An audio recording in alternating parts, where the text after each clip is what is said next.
four sizes of pipe clamps, ranging 220 to 350, 30 to 65, 170 to 220, and 65 to 120. Extension cable and short cable.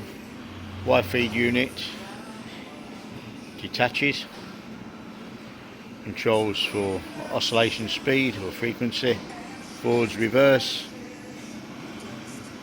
Y speeds, different settings. At present we're just trying to find a manual for this, as most of the functions work, but apart from the welding side, which the welder is actually in there, but at this present time the welder doesn't kick in.